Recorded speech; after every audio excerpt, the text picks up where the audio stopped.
Vice Alcalde ng Lungsod ng Maynila. Palakpakan po natin ang minamahal natin action woman, Honorable Vice Mayor Angela Lay G.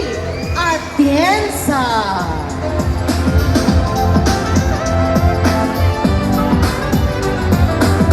It's starting out just another day.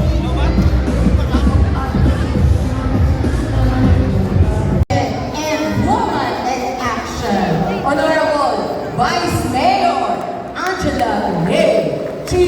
Atienza. Magandang umaga sa inyong lahat. Kamusta kayo? Masaya ba kayo ngayon na nandito kayo? Masaya rin kami ni Yorme na narito kayo. Konting minuto lang ang darating ng ating alkalde, pero minabuti ko na naman una para pagdating niya, marinig niyo na kagad ang kanyang mensahe. Pero bago ang lahat, gusto ko magpasalamat tayo sa MDSW sa pamumuno ng ating magaling na direktor na si Director J. De La Fuente. Alam niyo, ang MDSW sobrang galing dahil sinabi talaga ni Yorme, sila ang aalaga sa inyo. Kaya pagdating sa mga assistants na ganito, sila ang nag-organize. Pag nagkasunog, sila pa rin ang nag-organize. Pag may livelihood, sila pa rin ang nag-organize. Kaya pag tinignan niyo si Sir J. De La Fuente, malaki na po ang eye bags niya ngayon. Kaya palakpakan niyo siya ngayon.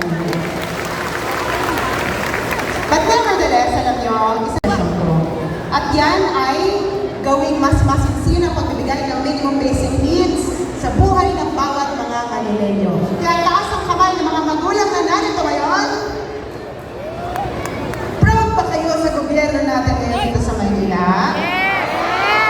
Mga bata, masaya ba kayo na nakasama natin si Yorme Isko Moreno Tumagoso? Lakasan po para mapabilis ang pagmaneho ng kanyang driver papunta dito. Mahal niyo ba si Yorme Isko Moreno Tumagoso?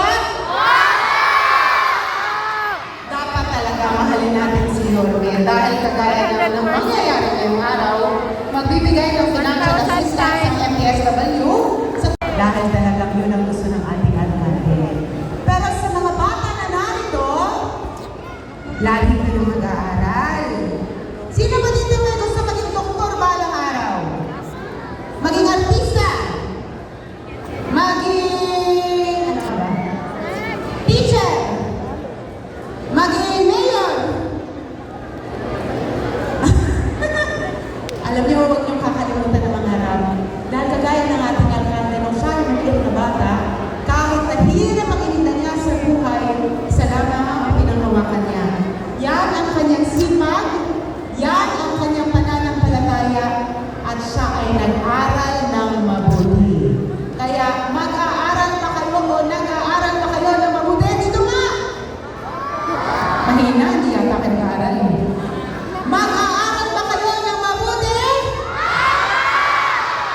Dito sa kanan, mag-aaral ba kayo ng mabuti?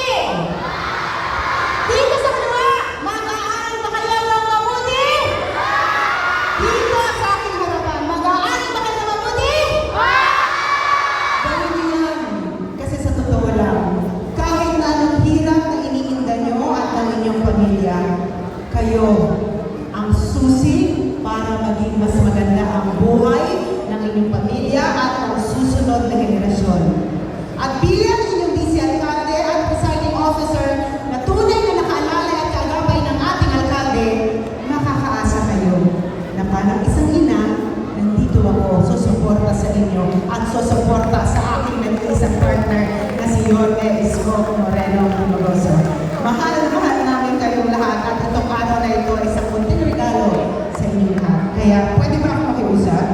Pagdating ni Yorme, sumigaw kayo at sabihin niyo, maraming salamat Yorme. Pwede ba yan?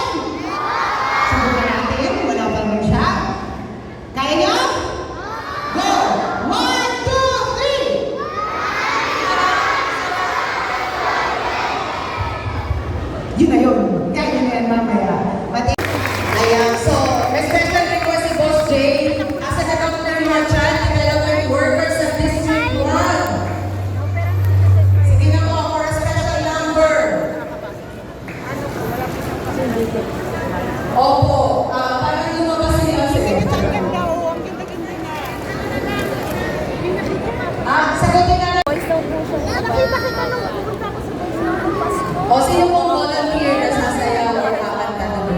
po?